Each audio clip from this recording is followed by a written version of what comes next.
자, 그런데요. 봉오동에서 참담한 패배를 당했던 일본군은요.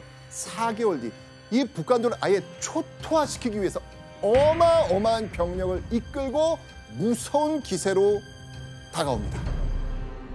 드디어 일본군이 제대로 쳐들어온 겁니다.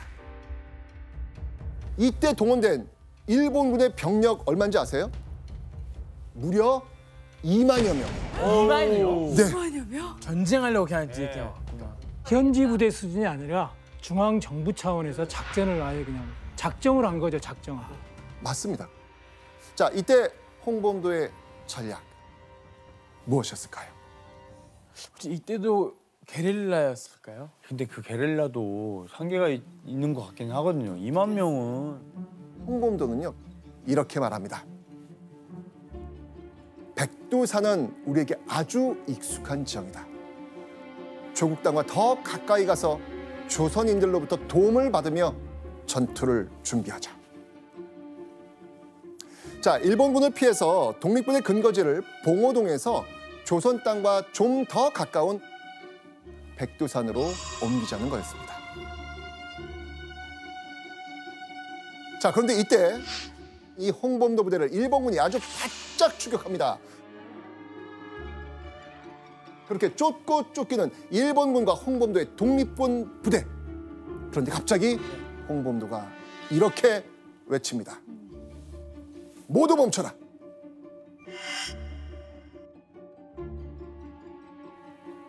아니, 한시라도 멀리 이 일본군을 따돌려야 했던 홍범도 왜 갑자기 멈추라는 명령을 내렸을까요? 갑자기? 왜 멈추죠? 가는 도중에? 자, 백두산으로 향하던 길에 이 야영을 하게 된 이 홍범도는요. 이대로 일본군에게 따라잡혀가지고 억지로 이 전투가 시작된다면 이거는 독립군한테 너무 불리하겠다고 판단한 거예요. 억지로. 자, 그렇게 전열을 가다듬기 위해 홍범도가 멈춰선 이곳. 교과서에서도 너무 잘 나오는 역사적 장소. 바로 청산리. 여러분, 청산리 하면 어떤 이미지가 딱 떠오르시나요? 청산리 전투. 네. 그리고 바로 연이어서 나오는 게 김좌진 장군. 맞아요. 그렇죠. 네. 김좌진 장군이 딱 나와야죠. 네, 맞습니다.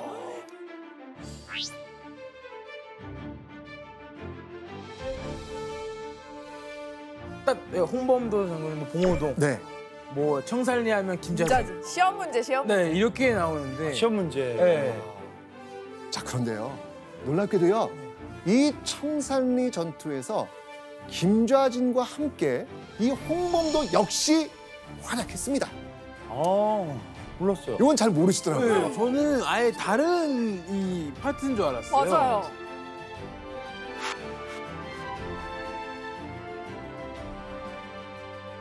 자, 그런데요. 이 청산리에서 전투를 준비하고 있었던 이 홍범도에게는요. 굉장히 풀기 있는 난제가 하나 있었습니다. 어려운 숙제가 있었다는 얘기죠. 보시겠습니다. 청산리 일대가 은세계로 바뀌어 군사 행동이 곤란할 정도였다. 은세계? 은세계.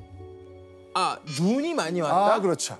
이 산악지대잖아요. 때문에 10월은요 이미 한겨울이나 마찬가지였습니다. 자, 그런데 우리 홍범도와 독립군 겨우 손바지 하나에 이 방수되지 않은 그런 집신을 신고 있었습니다. 이처럼 말도 안 되는 그런 악조건과 압도적인 병력 차이에도요. 홍범도는요. 매복하기 좋은 장소를 찾아 높은 곳으로 향합니다. 산 정상을 향해 간 것이죠. 그렇게 10월 21일 늦은 오후. 아니나 다를까 일본군은요. 청산리 일대 여기저기로 밀고 들어옵니다.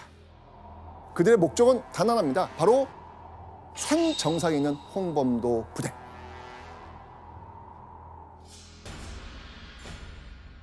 그런데 이때 일본군이 하나, 둘 속수무책으로 쓰러지기 시작합니다. 갑자기? 왜 그러지?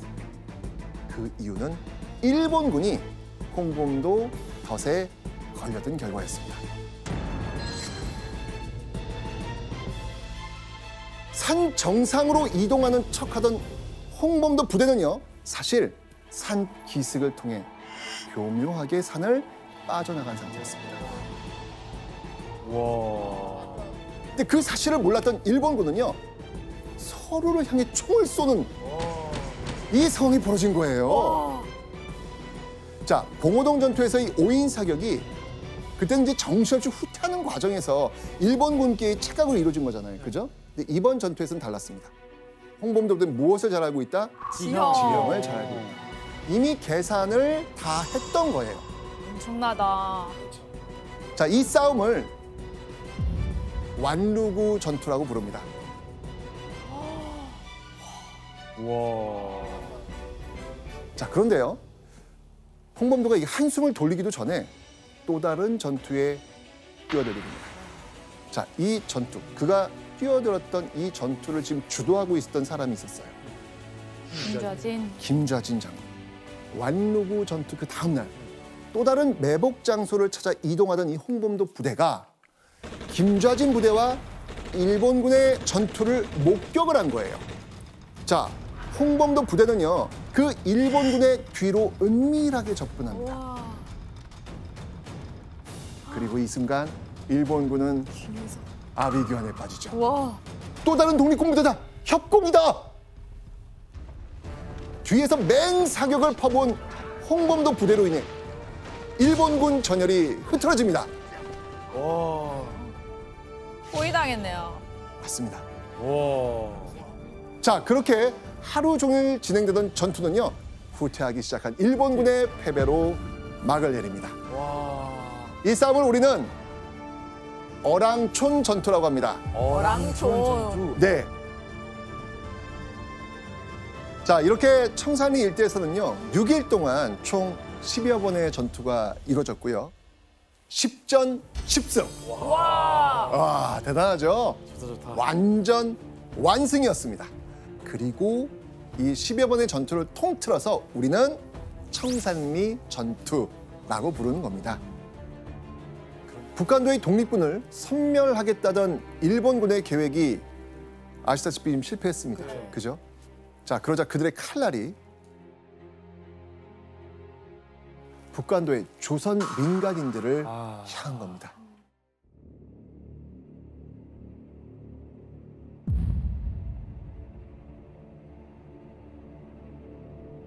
일본군은요, 간도의 이 마을을 포위하고 이 습격한 뒤에 모든 남자들을 한 자리에 모아놓고요, 총과 창으로 학살합니다. 심지어는요, 일본군은 시체가 재가 될 때까지 태워버리죠. 이렇게 2번 학살당한 시체는 누구 것인지 가릴 방법이 없었습니다. 그래서 간도 참배는 제노사이드입니다.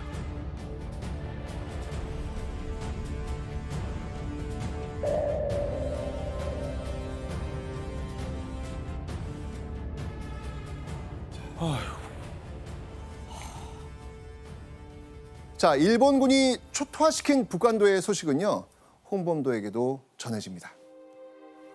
아마 홍범도는 이렇게 생각했을 것 같아요.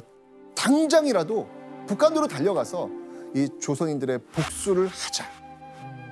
그런데 홍범도의 독립군 대원들은 굉장히 지쳐 있었고요. 탄약과 무기는 많이 부족했습니다. 게다가 독립군의 근거지, 북한도의 기반을 잃어버린 상황. 홍범도는 또 새로운 길을 모색해야만 했습니다. 자, 홍범도는 이때 과연 어떻게 했을까요? 실제? 네. 국제대회? 오, 신기하다. 나 봤어. 오, 저분이에요. 봤어.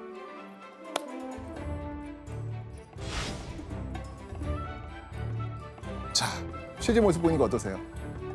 진짜 인상이 약간 강인하시다. 그렇죠. 네, 딱 이렇게. 자, 그런데 두 사람의 이 옷차림도 그렇고 또 입김도 좀 그렇고 어때 보여요 지금? 추운 나라 네. 가신 것 굉장히 같아요. 지금 추워 보이죠? 네, 좋아. 이곳은 바로 러시아의 모스크바였습니다.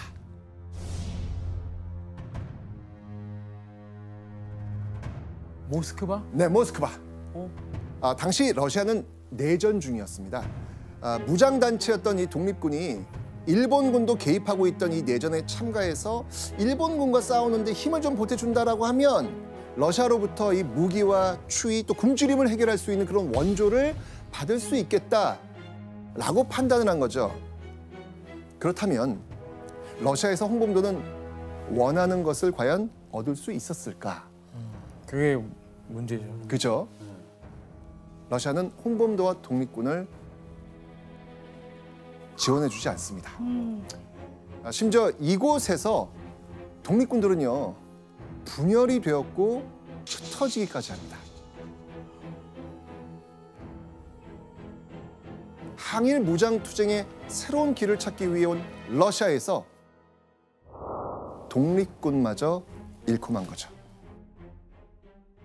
그럼에도 불구하고 홍범도는요 소련이 된 러시아에 남아서 얼마 남지 않은 독립군들과 함께 농업협동조약을 만들어가지고 농사를 지으면서 군 자금을 모읍니다.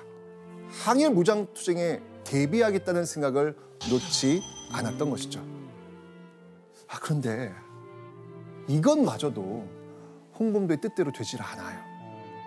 러시아 관리들이 홍범도를 찾아와가지고 땅을 환수하겠다 이렇게 으름장을 놓은 거예요. 네, 좀 황당했을 것 같은데 교수님 이때 홍범도가 선택했던 방법이 있죠? 예, 그게 이제 소련 공산당의 입당이에요. 그래서 공산당 당원이 되면 좀 더 신분이 보호되고 그러면 내가 동포들도 보호할 수 있지 않을까. 그리고 또 안정된 생활을 하니까 독립투쟁을 좀 준비하는 데 유리하지 않을까. 때문에 입당을 한 게 아닐까. 뭐 그 생각도 해봅니다. 자, 이렇게 홍범도가 러시아에서 지낸 지 16년이 흐릅니다. 어느덧 그의 나이 69세. 그런데 1937년 69의 홍범도에게 갑자기 청천벽력 같은 소식이 들려옵니다. 고려인들은 모두 짐을 싸서 기차에 탑승하시오.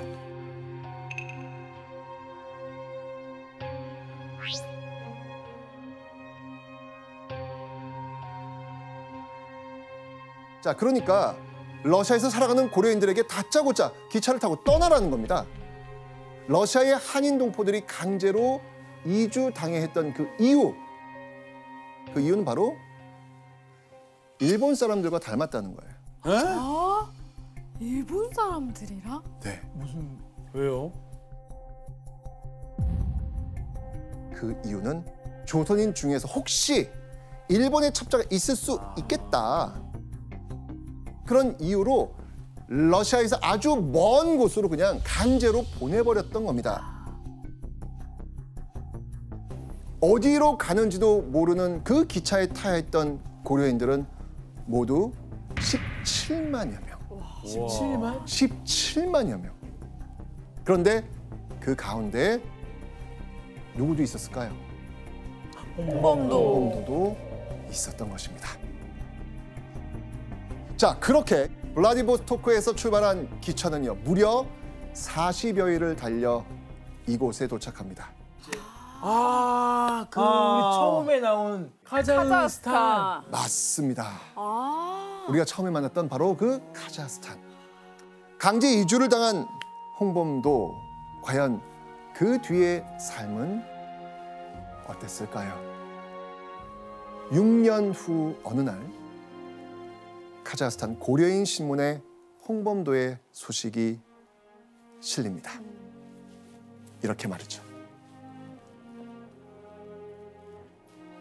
홍범도 동무를 곡하노라. 홍범도 동무는 여러 달 동안 숙환으로 집에서 신음하시다가 그만 1943년 세상을 떠나셨다.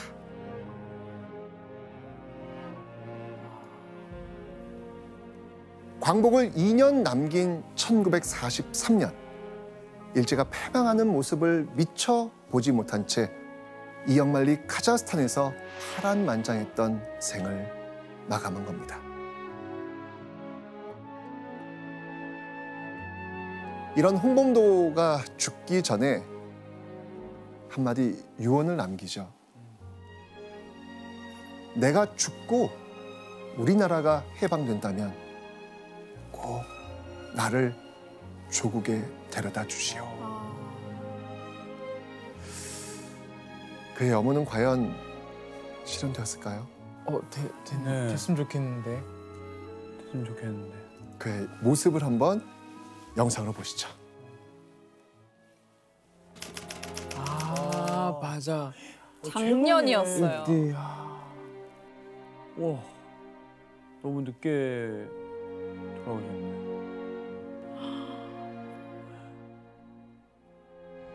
조국의 독립을 위해 평생을 헌신하신 와, 홍범도 장군님의 우리 교훈이 공군이 오 소름.